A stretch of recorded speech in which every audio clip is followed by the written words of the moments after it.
போற்றும்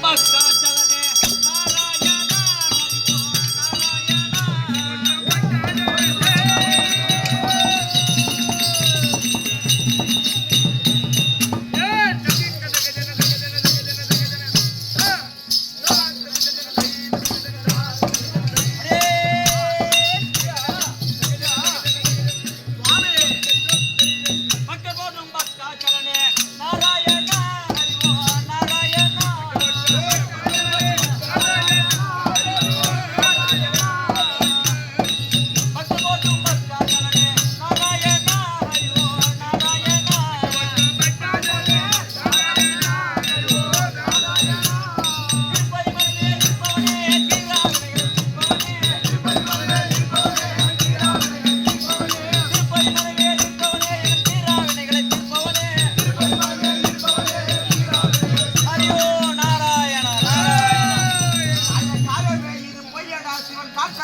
பையடா கண்டதே இது பையடா சிவகாந்தடா பையடா காயமே இது பையடா சிவகாந்தடா பையடா காயமே இது பையடா சிவகாந்தடா பையடா ஆயனா குலவன் செய்த மண்ணு பாண்ட ஓடடா ஆயனா குலவன் செய்த மண்ணு பாண்ட ஓடடா ஆயனா குலவன் செய்த மண்ணு பாண்ட ஓடடா ஆயனா குலவன் செய்த மண்ணு பாண்ட ஓடடா வெளத்த நரமே உடுத்தைய ஈந்து பட்டனா கூடடா நீமே நெத்திலே ஈந்து கத்திர கூடடா கண்ட சோத்தைய நோத்த காயிர தின்னு பார்த்த வைரடா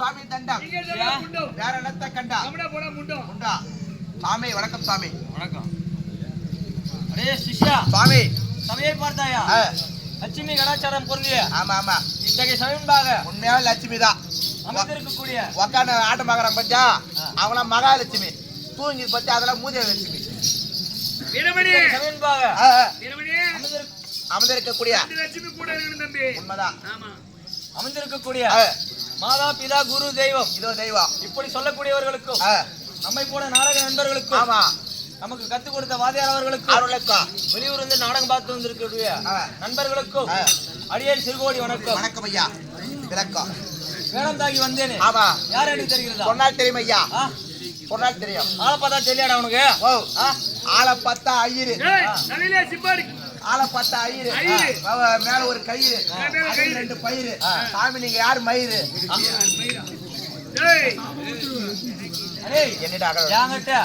அகரவிடமான வார்த்தையை பேசுறான் ஆமா உன்ன பெருச்சலி ஆகிடுவான் எங்க போன வேணா தம்பி பெருச்சலி ஆகாத சிஷ்யா சுவாமி நானும் இந்த 3 லோகத்தையும் சஞ்சாரம் செய்து வரக்கூடிய நாரத முனிவர் என்று ஓ சாமி தான் 3 இல்லாதவரா ஆமா இல்ல 3 அடி 2 3 ஏய் மண்ணாசை பெண்ணாசை பொருளாசை 3 ராசி வெறுத்து வர்றவரு வெறுத்த நாணி வருதா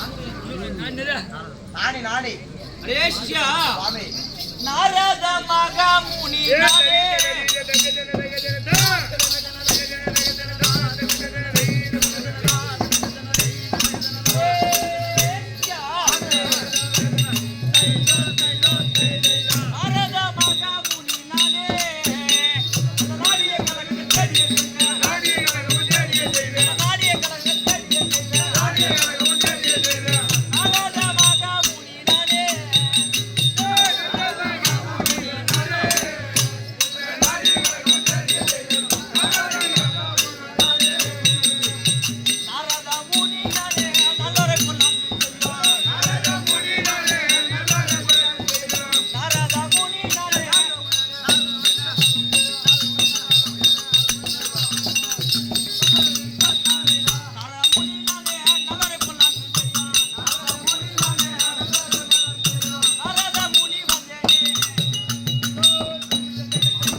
சாமி இந்த 3 லோகத்தையும் சுத்தி வரக்கூடிய ஆமா ஆண்டாள் நாரத முனி என்று நாரத மகாமுனிவர் என்று விளக்கமா புரிந்து கொண்டாயா புரிந்து கொண்டேன் ஐயா அது மட்டும் தானா ஆமா என்ன மற்ற விளக்கம் யாரு வளர்த்தவங்க யாரு ஆமா நான் யாருக்கு பிறந்தேன் ஆமா அதெல்லாம் சரிங்க பொல்ல கொடுத்தவர் அப்பா பொல்ல வாங்கினவர் அம்மா புள்ள கொடுத்தவர் அப்பா புள்ள வாங்கினவர் அம்மா தெரியாது யாருக்கு தெரியாது எனக்கு தெரிஞ்சது அதான் உங்க அப்பா பேர் என்ன அம்மா பேர் என்ன வேற விளக்கமா சொன்னாலும் தெரியும் சாமி தட்டுவாணியின் பிள்ளை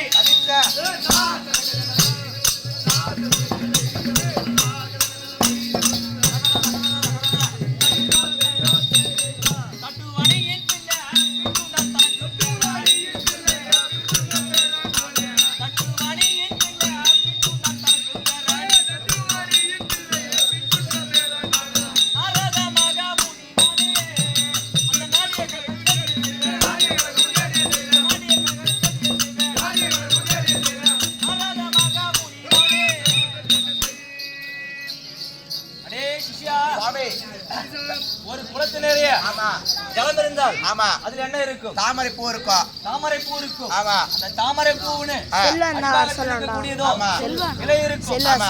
அதன் மேலேயோ இலை எப்படி இருக்குன்னா தட்டு போன்ற ஒரு வடிவம் இருக்கும். ஆமா இலையாகப்பட்டது. அதன் மேலேயோ அந்த தாமரை புஷ்பம் இருக்கும். ஆமா அந்த அழகான புஷ்பத்தின் மேலே அமர்ந்திருப்பவர் யார்? வாணி கலைவாணி. கலைவாணி கலைவாணி சரஸ்வதி. ஆமா சரஸ்வதியின் பிள்ளைதான் ஆமா நான். ஓ தட்டு பிளஸ் வாணி தட்டுவாணி. தட்டுவாணி. தட்டுவாணின் மகன் நாரத மகாமுனிவர். புரிகிறதா? புரியுதுங்க. அதையும் தவிர என்ன வளர்த்தவங்க தான் வந்து யாரு?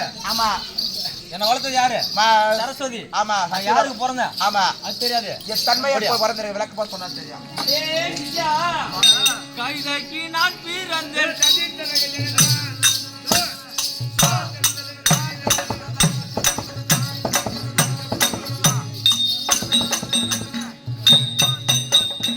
கைதைக்கு நான் பிறந்தேன் மண்ணான் வீட்டில் வளர்ந்தேன். கைதைக்கு நான் பிறந்தேன் மண்ணான் வீட்டில் வளர்ந்தேன். கைதைக்கு நான் பிறந்தேன் மண்ணான் வீட்டில் வளர்ந்தேன். கைதைக்கு நான் பிறந்தேன் மண்ணான் வீட்டில் வளர்ந்தேன். நாரத மகாமுனி நானே உன்னை நாடிய கழகம் கேட்டிய செய்யுமா? நாடிய கழகம் கேட்டிய செய்யுமா? நாரத மகாமுனி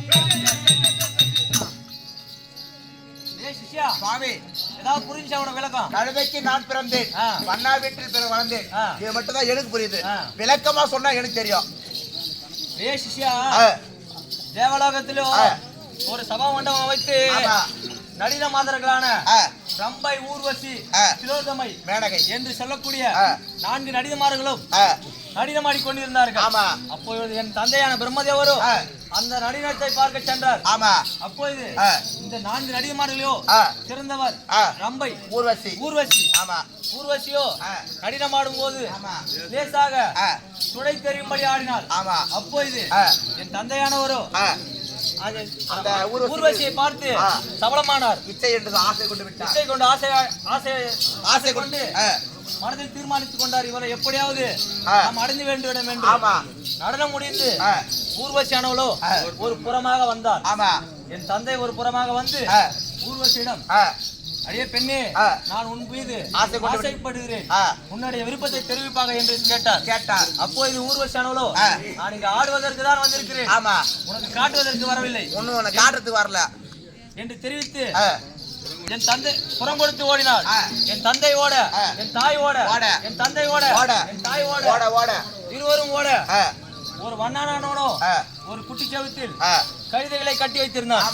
அதை கண்ட என் தாயானவளோ ஒரு கைதியாக உருவெடுத்தார். பெண் கைதியாக உருவெடுத்தார். ஆமா பின்தொடர்ந்து வந்த என் தந்தையோ வெக்கி நின்றார். ஆமா அவர் பார்க்கும்போது என் தாய் புலப்படவில்லை. ஆமா உடனடியாக என் தந்தை நாணதிஷ்யால் நோக்கி பார்க்கும்போது என் தாயோ ஒரு கைதியாக உருவெடுத்தார். பெண் கைதியாக உருவெடுத்தார். அப்போது என் தந்தையும் ஒரு ஆண் கைதியாக உருவெடுத்தார். உருவெடுத்து இருவரும் புணர்ந்தார்கள், உணர்ச்சி செய்தார்கள். நான் என்னவோ ரிஷிபண்டம் ராவு தங்காதபடிக்கு உடனடியாக ஜனனமானேன். 3ஆம் நாழிகையிலே நாரத மகாமுனிவர் பிறந்து விட்டார். உடனடியாக நான் என்னவோ ஜனனமானேன். அப்ப நீ கைதி போறியா? அட கைதி போறவனே. பிறகு மன்னானவனோ கைதியை ஆற்றங்கரைக்கு ஓட்டி செல்லாம் என்று வந்து பார்க்கும்போது நான் என்னவோ குவா என்று கத்திக் கொண்டிருந்தேன் என்று சத்தம் கேட்டது. அப்போது மன்னானோ அவனுக்கோ நீண்ட நாளாக குழந்தை இல்லை. ஆமா கடவுளை வேண்டிக் கொண்டிருந்தான். அந்த குழந்தையை பார்த்ததும் நமக்கோ நீண்ட நாளாக குழந்தை இல்லை, இந்த குழந்தை நமக்கு கடவுளாக கொடுத்திருக்கு என்று என்னை பொழுதொரு வண்ணம் நாளொரு மேனியாக வளர்த்து வந்தார்கள். அப்போது நானும் தப்பி தவளும் வயது 2 வயது ஆகிவிட்டது. என்னை கலகமோ இல்லை என்று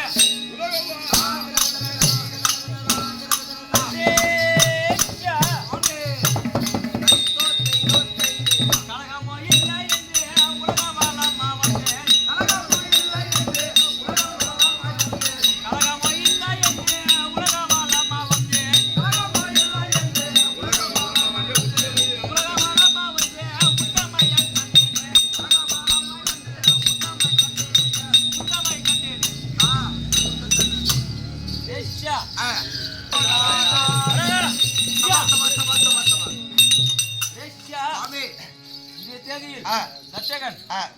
தட்சணாபுரி